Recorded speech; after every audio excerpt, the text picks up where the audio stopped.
Khi ta qua đời, phu quân yếu mệnh bóng vào giấc mộng của ta. Phu quân, sao chàng chưa từng báo mộng cho ta? Hay là tiền vàng ta đốt chưa đủ?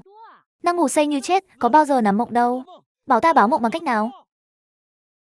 Vậy hôm nay sao chàng vào được? Ta đã đợi nàng dưới cầu nại hà hơn 50 năm, phải đợi đến lúc nàng sắp đầu thai mới vào được giấc mộng. Phu quân, chàng đối xử với ta thật tốt, kiếp sau ta vẫn nguyện gả cho chàng. Đừng lại gần, tránh xa ta ra. Ta vào mộng chỉ để nói với nàng, cưới nàng khiến ta mãi mãi đánh mất người trong lòng, ân hận suốt đời. Chúc nàng an yên, mong kiếp sau vĩnh viễn đừng gặp lại.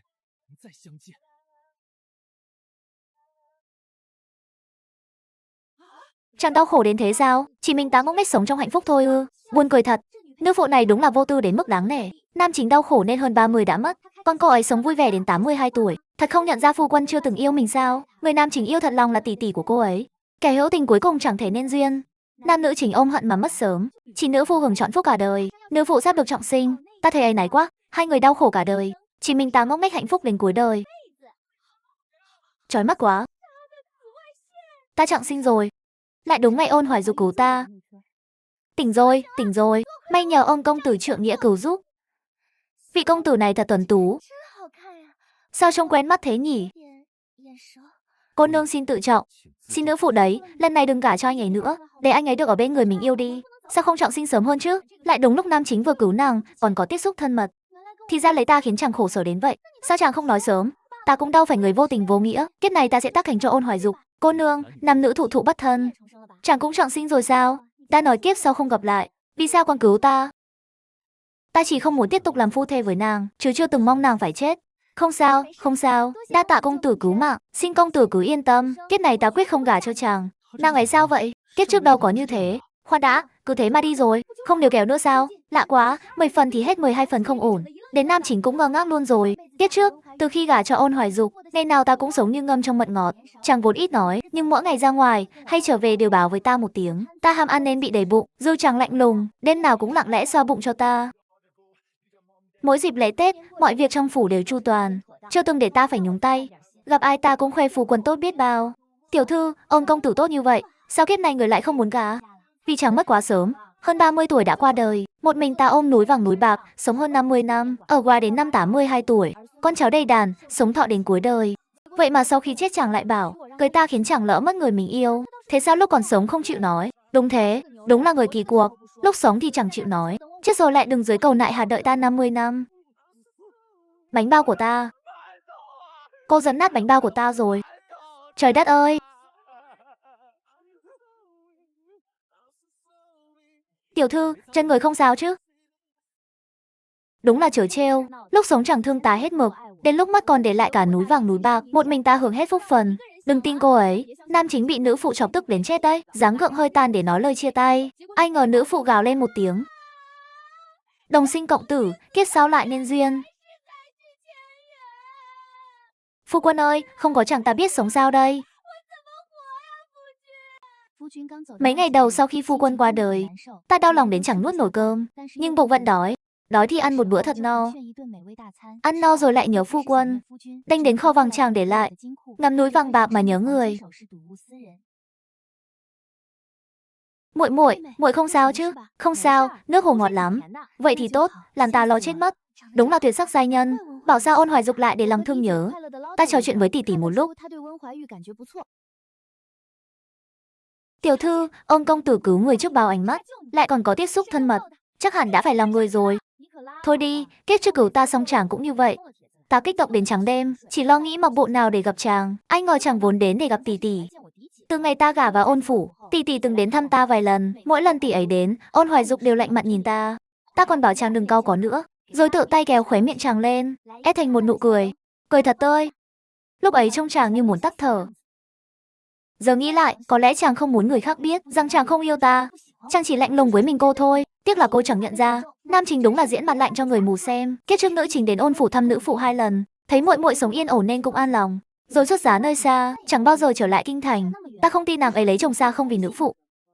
Bảo sao mới ngoài 30 đã mất, hai người ngày nào cũng sầu não thế này. Vui lên chút đi. Nam chính đúng là tự diễn cả đống kịch trong lòng. Có tình nhưng giữ đúng lễ nghĩa, chưa từng làm điều gì có lỗi với nữ phụ. Thật vậy sao? Thật, nên kiếp này ta sẽ không mắc bẫy nữa. Nếu còn mắc bẫy thì ta là heo. Đi ngủ thôi. Ôn phủ vừa sai người đưa thiếp đến. Mai sẽ đến thăm tiểu thư để bàn chuyện. Biết rồi, để mai hắn tính. Hôm sau ta đi tìm cha. Cha có trong đó không? Ai vậy? Ta ở trong phòng, gõ cửa làm gì? Cha, con nói trước nhé. Con nhất quyết không gả cho Ôn công tử. Ai thích thì cứ gả. Vì sao? Chàng cứu con chỉ vì tình thế bắt buộc. Nhà ta không thể lấy oan báo ơn. Lỡ chàng đã có người trong lòng thì sao? Phá nhân duyên người khác sẽ bị trời phạt. Con bé này, người ta còn chưa đến cầu thân, con cúng gì chứ? Con chỉ nói trước với cha thôi. Nếu cha dám đồng ý, con sẽ bỏ nhà ra đi. Được, cha hứa với con, giờ cứ bỏ nhà đi. Thế mới phải chứ. Vậy con về ngủ tiếp đây. Mới thức dậy lại ngủ nữa à? Ngủ một giấc chớp mắt đã 2 ngày. Tiểu thư, cuối cùng người cũng tỉnh rồi. Người sốt cao, ngủ liền 2 ngày đấy. 2 ngày sao? Ta thấy mình ngủ ngon lắm mà. Nếu không nhờ Ôn công tử mời ngự y, chưa biết đến bao giờ người mới hạ sốt.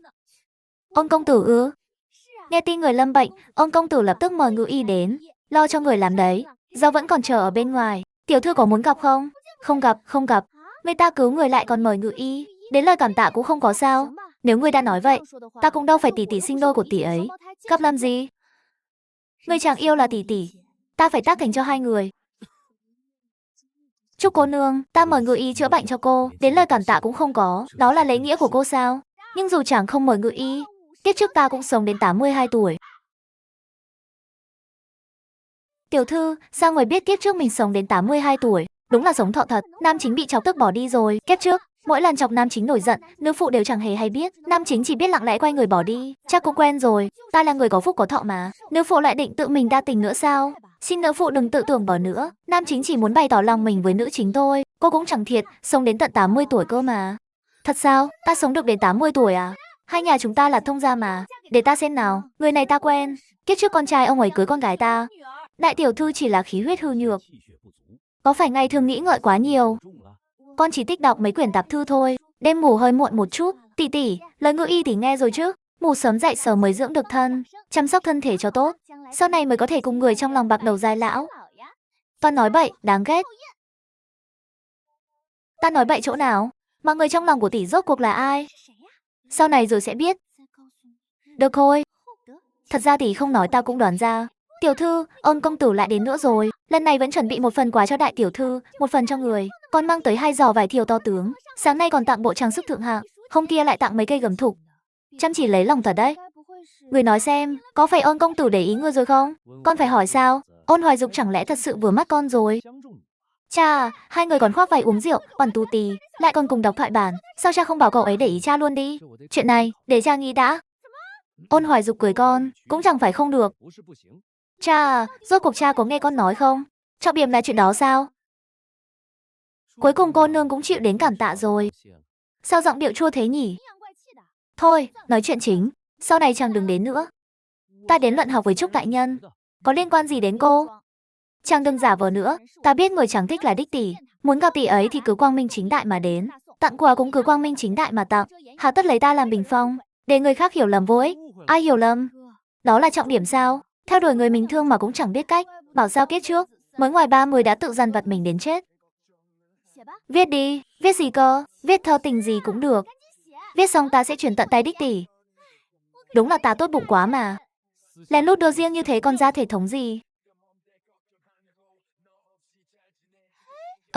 Sao người này chẳng biết lĩnh tình vậy? Đúng là hết nói nổi. Người ta đang mập mờ vui vẻ, nữ phụ xen vào làm gì?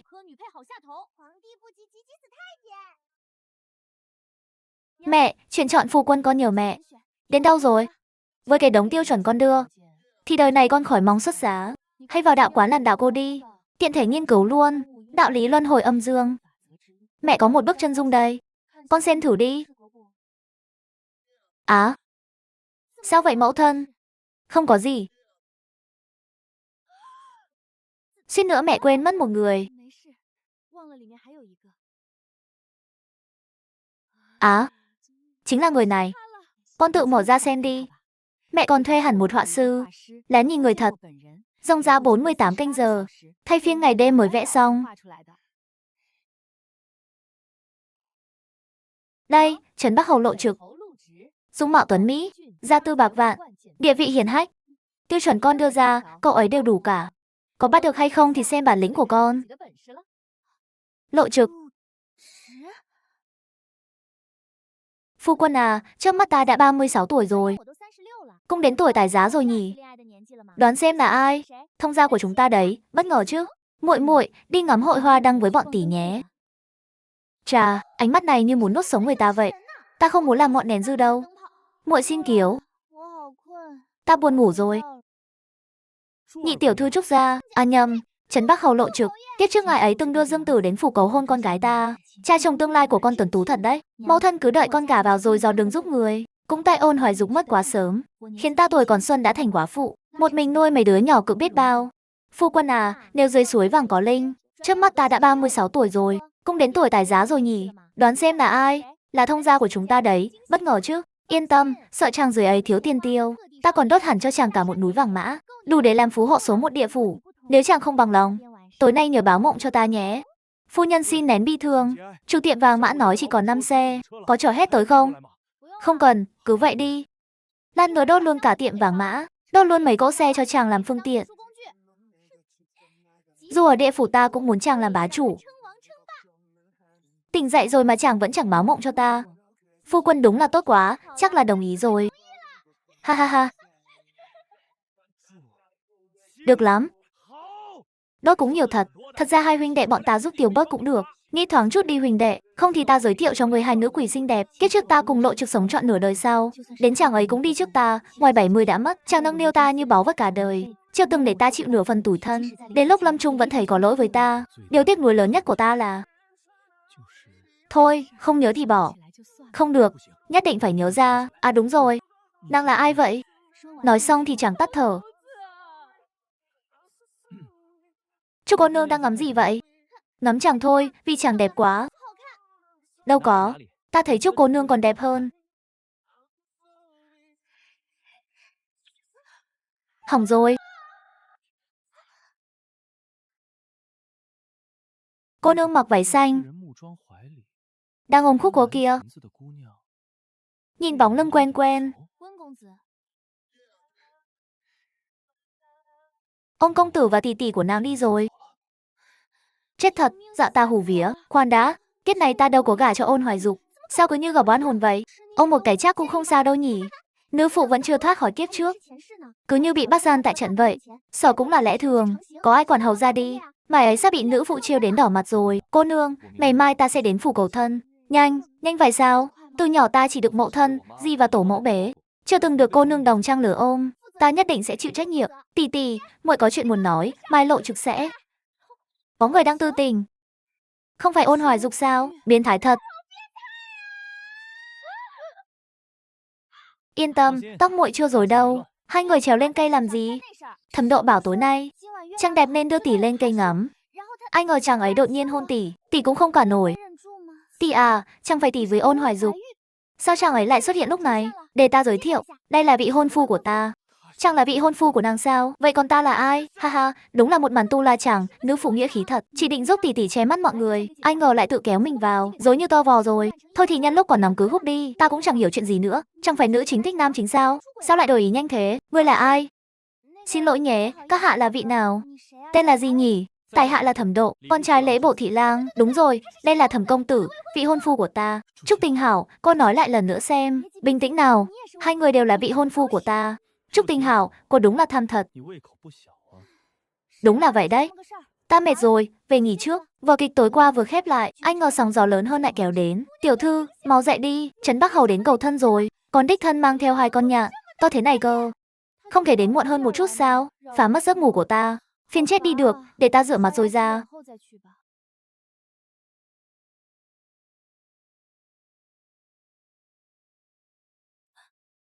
Vừa rồi không nhịn được nên làm ướt cả giường. Không sao, để nô tỳ giặt chăn. Không cần, vứt đi. Đổi hết đồ mới. Thế còn cái giường? Vứt luôn, phá cả phòng này xây lại. Muội muội, tỷ có chuyện muốn nói. Thật ra tối qua ở hội đèn, tỷ đã nói rõ với Ôn công tử rồi. Sau một thời gian qua lại, bọn tỷ nhận ra không hợp nhau, nên quyết định làm bằng hữu. Vậy nên tối qua muội chịu oan thay tỷ rồi. Ông công tử không phải đến bắt gian đâu. Tình Hảo, lần trước muội hỏi người trong lòng tỷ là ai? Tự xem đi. Tam công tử phủ Lễ Bộ thị lang, mày ngái mắt phượng, chỉ tiếc hơi thấp. Nhị công tử phủ Lý Thiếu Khanh, cao 8 thước nhưng nói lắp. Bên tu Hàn Lâm viện họ Trương tài cao, nhưng răng hơi vàng. Ôn Hoài Dục dung mạo tuấn tú, khí chất xuất trần. Chỉ tiếc tính tình quá lạnh nhạt, ít lời kiểm chữ. Nói chuyện với chàng cứ như hồn ở tận đâu, khác nào đàn gảy tai trâu. Không ổn rồi, chấn động thật. Bảo sao lần trước hỏi người trong lòng, nữ chính không trả lời, đọc tên thôi cũng mỏi miệng. Cả một quyển sổ tình lang, Ôn Hoài Dục chỉ là một người trong đó, lại còn bị gạch tên. Ta cứ ngỡ nàng si tình, hóa ra là cao thủ tuyển phu, bội phục tỷ thật. Đương nhiên rồi, đó cũng đáng để khoe sao? Để muội chê cười rồi, tỷ hơi đa tình, nhưng tỷ là cô nương tốt. Trời đất, tỷ đúng là ông chỉ hút mật chẳng chịu làm mật. Chiêu hoa ghẹo nguyệt mà còn tự nhận thanh bạch. Vậy tỷ còn ngượng ngùng điều gì? Sắp thành nữ vương đào hoa rồi. Tiểu thư, hầu gia Lộ đang đợi ở chính sảnh. Lão gia bảo người ra tiếp đón. Đi đi. Hầu gia Lộ là người rất tốt, tỷ đã xem xét giúp muội rồi. Ý tỷ là mấy hôm nay nhìn thái độ của chàng là chính nhân quân tử. Kiếp trước tỷ rốt cuộc đau khổ thế nào nhỉ? Đúng là người sống theo cảm xúc, thôi mặc kệ. Nhị tiểu thư, ta đến cầu thân đây. Hiền tế, mau ngồi. Lão gia, Vương công tử đến rồi. Chúc đại nhân, ta đến cầu thân nhị tiểu thư quý phủ.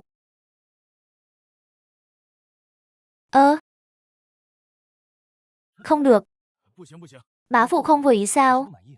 Trời quá, lóa cả mắt ta. Mau che lại. Mẫu thân tình hảo thích phòng khách sáng sủa một chút. Phu quân, nhà họ giàu đến mức này, chẳng lẽ tham ông? Không đâu, nhà họ là thương gia, riêng kinh thành đã có mấy chục cửa hiệu. Thế này biết làm sao đây? Hãy rút thăm đi. Không ai hỏi ý kiến chính chủ là ta sao? Con chọn ai? Con chọn Lộ Trực. Mùng 1 tháng sau là ngày lành nhất năm. Hay định luôn hôm ấy thành thân nhé. Lộ Trực đúng là ra tay chớp nhoáng. Ôn Hoài Dục sao còn chưa đi? Con đứng đó làm gì? Chắc đợi muội nhìn hắn một cái. Nhị tiểu thư, ta có thể nói riêng vài lời chăng? Thật không tiện lắm. Được chứ, người ta còn tặng con một bức họa mà. Lại còn bao nhiêu vàng bạc châu báu. Tuy mẹ không thích mấy thứ phản tục ấy, nhưng cha còn thích. Rõ là mẹ thích còn đổ cho cha. Huống hồ Ôn Hoài Dục là tam nguyên trạng nguyên, thư họa cũng đứng đầu. Kiếp trước chàng từng vẽ cho ta rất nhiều bức, nhưng đều do ta mở lời trước. Sống 2 kiếp rồi, đây là lần đầu chàng chủ động vẽ cho ta. Được thôi, cho chàng bá khắc. Ra ngoài nói đi, Ôn công tử. Kiếp trước chàng từng nói, mong kiếp sau chẳng còn gặp lại. Ta vẫn nhớ, nên kiếp này hãy buông tha cho nhau đi. Huống hồ nếu chàng thật lòng tìm ta, sao còn đi tìm tỷ tỷ? Bởi kiếp trước, cuối cùng nàng ở bên Lộ Trực trọn đời. Đó đâu phải điều ta muốn. Ta đã đợi nàng dưới cầu nại hà hơn 50 năm, ngày nào cũng tự nhủ. Mỗi khi có quỷ hỏi vì sao còn đợi, ta đều nói chỉ chờ để đoạn tuyệt. Miệng thì cứng như thế, nhưng thật ra chỉ sợ sau 100 năm, nàng cô độc trên đường hoàng tuyền, nên cứ đợi mãi, đợi mãi. Cuối cùng cũng chịu nói thật rồi, miệng cứng thường chẳng có kết đẹp. Ông công tử, tại sao ngươi không nói sớm hơn? Lại chờ đúng lúc người ta đến cầu thân mới mở miệng, đúng là biết chọn thời cơ. Hầu gia quen nàng từ bao giờ? Từ kiếp trước. Kiếp trước là ý gì? Chẳng lẽ hắn cũng trọng sinh, cũng đợi ta ở địa phủ? Ta và Tinh Hảo là Nguyên Đương không danh phận hơn 20 năm, nàng hứa kiếp này sẽ cho ta danh phận. Nguyên Đương không danh phận, im hết, ta chỉ có một khuê nữ. Nếu là cái bánh thì chia đôi còn được. Đằng này là người, sao trẻ làm hai? Các cậu về hết, để nó tự chọn. Có cần ta cho người đưa về? Đợi ta. Tinh Hảo, tuyệt đối đừng mềm lòng. Ôn Hoài Dục làm bằng hữu thì được, chứ làm phu quân thì ngột ngạt lắm. Tỷ đi hội đèn với chàng, kể 20 chuyện cười. Chàng chẳng cười lấy một lần, cuối cùng vì giữ lẽ mới đáp. Mấy chuyện cô kể, làm ta nhớ tiên sinh, bắt ta học thiên tự văn. Chẳng biết người còn mạnh khỏe không? Tức đến nỗi tin tỷ suýt nhảy khỏi lồng ngực. Sau ra Thẩm công tử nhà tỷ tốt hơn nhiều. Vừa biết cười lại khéo nói lời đùng mật. Mong nàng thật đẹp, mong nàng đầy đặn, sau này ắt sinh quý tử. Kết quả, thiếp còn sinh được cả song sinh nữa. Đôi mắt nàng tựa ánh trăng, đôi môi tựa cánh đào, khiến lòng ta chẳng còn chỗ cho ai khác. Thẩm độ hôn tỷ, bọn tỷ còn thích tìm cảm giác mới lạ, nên cố ý trèo lên cây, vừa ngắm trăng vừa hôn nhau. Hôn mãi chẳng chịu rời. Hôn lâu như thế, môi không sưng sao? Muội chỉ để ý chuyện môi có sưng thôi à? Muội không muốn nghe cũng được, nhưng tỷ thích kẻ lắm. Mấy hôm sau, ngày nào Lộ Trực cũng đến tìm ta. Tinh Hảo, nàng đẹp quá, ta nhớ nàng, mới xa nhau từ tối qua. Ban ngày dẫn quân ta cũng nhớ nàng. Không được, chúng ta phải lấy lê dân thiên hạ làm trọng, lấy xã tắc yên bình làm đầu, sau này cùng nhau chống lại giặc ngoại xâm. Nên nào Ôn Hoài Dục cũng đứng dưới gốc khóe cuối ngõ. Suốt nửa canh giờ, ánh mắt thất thần, chẳng biết đang nghĩ gì. Ra xem thử.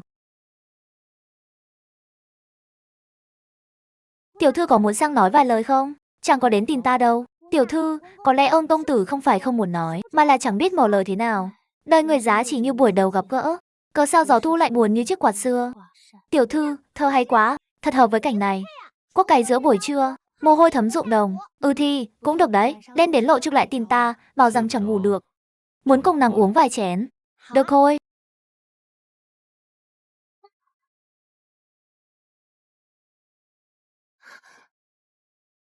Tình Hảo, nàng đang do dự phải không? Ta biết mấy ngày nay Ôn Hoài Dục vẫn luôn chờ nàng. Nàng không cần vội đáp. Kiếp trước ta đã đợi hơn 20 năm. Kiếp này đợi thêm vài năm nữa cũng chẳng hề gì. Nhưng có một điều, đừng vì thương hại Ôn Hoài Dục mà chọn chàng ấy. Chàng ấy đáng thương là chuyện của chàng ấy, không phải của nàng. Nàng xuất giá là để hưởng phúc, chứ đâu phải phổ độ chúng sinh. Chàng không sợ ta chọn chàng ấy sao? Sợ, nhưng nếu nàng chọn chàng ấy, thì chỉ có thể là ta làm chưa đủ tốt, ta sẽ cố gắng hơn. Còn nếu nàng vẫn chọn chàng ấy, thì ta sẽ đợi chàng ấy chết. Kiếp trước chàng ấy mới ngoài 30 đã mất. Kiếp này em cũng chẳng sống lâu. Đến lúc đó ta sẽ cưới nàng. Lộ Trực, chẳng tốt với ta quá. Đương nhiên rồi, kiếp trước nàng không nhìn lầm người, kiếp này cũng sẽ không chọn sai. Nay ta mang bánh quế hoa đến, chính tay ta làm, nàng nếm thử xem. Ta học làm suốt cả đêm, hơi xấu một chút, nhưng vẫn ăn được. Nàng thích gì ta cũng sẽ học. Mấy ngày nay ta đã nghĩ thông rồi. Đến lúc này, đều là lỗi của ta. Nếu nàng không muốn gả cho ta cũng không sao, chỉ xin đừng tránh mặt ta. Chỉ cần cho ta được nhìn thấy nàng là đủ. Kiếp trước nàng nói, kiếp sau lại nối tiền duyên, là thật chứ? Thứ nhất, Lộ Trực đến cầu hôn trước, cũng trao tín vật trước. Ta đã nhận lời chàng ấy thì sẽ không đổi ý. Ta cũng đã hứa gả cho chàng ấy. Kiếp này ta sẽ không lấy ai khác, xin lỗi. Nhưng ta có thể hứa với chàng, chàng có thể ở lại chăm sóc ta. Nhưng chỉ được chăm sóc ta thôi, mọi sự đều tùy duyên. Biết đâu như vậy chàng sẽ chịu buông tay. Thật sao? Ta đồng ý. Thế này mà chàng cũng chịu sao? Chỉ cần được ở bên nàng. Hay rồi, nam chính chịu rồi. Con bé này đúng là số hưởng. Vậy quyết định thế đi. Con rể là Lộ Trực. Ôn Hoài Dục, cậu ở lại bên cạnh con gái ta làm tiên sinh, dạy nó vẽ tranh, ngâm thơ. Hai cậu có ý kiến gì không? Ta không có ý kiến. Ông công tử, gọi một tiếng đại ca nghe xem. Đại ca Lộ. Ngoan lắm, đúng là tấm gương sáng. Ta dám có ý kiến sao? Hôn kỳ được định sau 3 tháng. Để ra dáng một vị tướng quân, Lộ Trực đích thân đi mổ lợn. Lộ tướng quân, việc nặng cứ để bọn ta làm. Muốn mổ, một con là đủ rồi. Không, ta muốn mổ 10 con. Câu chuyện tốt thành đôi. Nói là giết 10 con lấy hên, ai ngờ mới mổ được 4 con đã đuối rồi. Ngày nào Ôn Hoài Dục cũng mang bánh tự tay làm đến cho ta. Tay nghề càng lúc càng khá. Tiểu thư rốt cuộc thích ai hơn? Lộ Trực như vầng thái dương, sưởi ấm lòng người. Ôn Hoài Dục như vầng minh nguyệt, tĩnh lặng mà an yên. Thật ra thái dương hay minh nguyệt, ta đều thích. Ta chọn cả hai. Kiếp trước chỉ có một người, kiếp này ta muốn vẹn cả đôi đường. Đến ngày thành thân, Lộ Trực mặc hỉ bào đỏ, cưỡi ngựa đến rước dâu. Tinh Hảo, kiếp này ta đến cưới nàng đây. Tinh Hảo, ta không nằm mơ đấy chứ? Vậy con không mau tỉnh lại. Hay để ta véo nàng một cái xem có đau không? Chàng tự véo mình đi.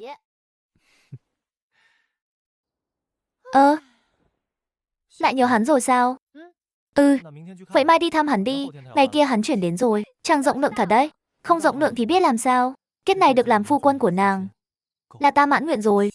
Đa tạ chàng. Đa tạ gì chứ? Đa tạ chàng đã đợi ta suốt 2 kiếp. Không phải 2 kiếp, mà là 3 kiếp. Kiếp trước, kiếp này và kiếp sau, ta chỉ cần nàng. Kiếp trước, lần đầu Ôn Hoài Dục gặp ta là ở bến đò ngoài thành. Ta vô tình ngã xuống nước. Cha, đúng là Tuấn Mỹ.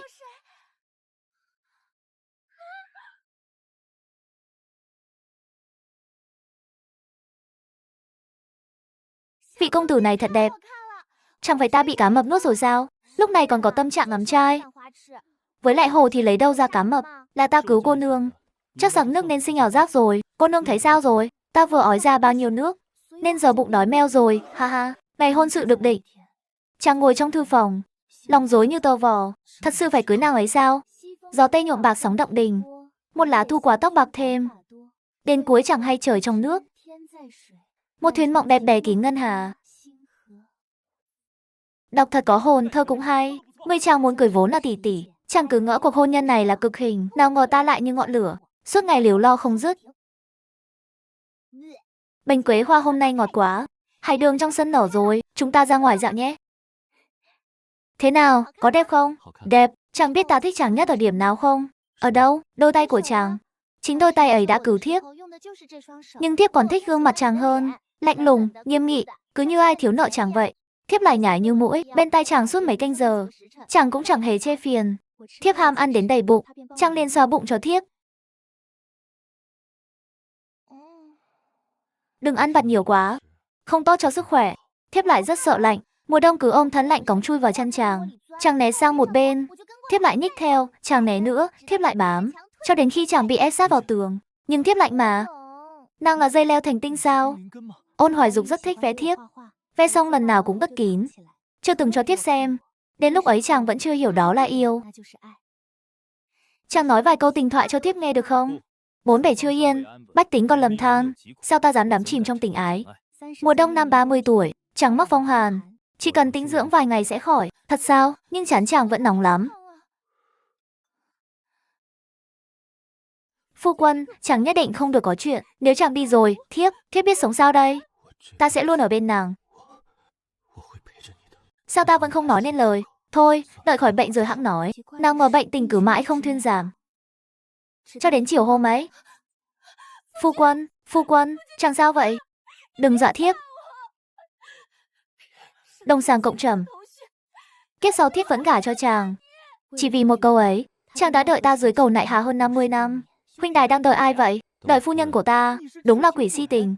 Đợi bao lâu rồi? Ta không phải quỷ si tình.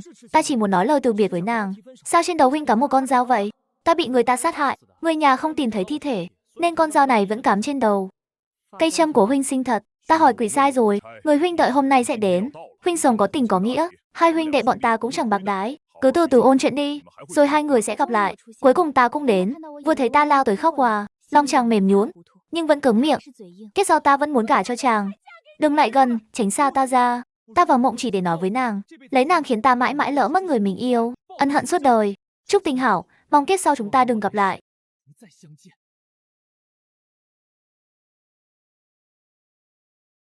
Sau đó nghe tin ta lâm bệnh. Không được, phải mời Lưu Ngự Y ngay. Ngày nào cũng đứng ngoài viện chờ nàng, mà chẳng thấy nàng ra gặp. Hôm ấy ta chặn chàng ở hành lang, nàng lại chặn ta trước. Cuối cùng Trúc cô nương cũng biết đến tạ ơn rồi. Trời ơi, cái miệng hại thân này. Rõ ràng ta đâu định nói vậy, nghĩ lại hối hận muốn chết. Đúng lúc ấy Lộ Trực xuất hiện, ta đem lòng mến nàng, xin cưới nàng làm vợ. Bộ váy nàng mặc đẹp lắm. Đúng là chẳng biết ngượng, lời ấy cũng nói ra được. Đồ phụ tình đáng ghét. Sao ta lại chẳng nói nổi chứ? Cái miệng cứng như đá này, ước gì khâu nó lại được. Đến lúc thấy Lộ Trực sang cầu hôn, chàng mới thật sự cuống lên. Hỏng rồi, không đi ngay thì liều vậy, ta phải cướp dâu. Ta chọn Lộ Trực. Nàng chọn Lộ Trực là đúng. Chàng ấy biết dỗ nàng cười, biết khiến nàng vui. Con ta chỉ biết lặng im.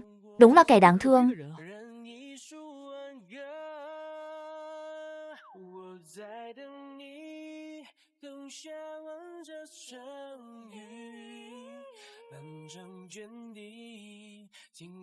Kiếp trước chàng cũng như thế phải không? Rõ ràng nhờ ta đến quầy quắc, mà ngoài miệng lại bảo đã lỡ mất người mình yêu. Được ở bên chàng thật tốt. Tình hảo. Ôn Hoài Dục, có phải chàng lại len uống rượu quế hoa của ta rồi?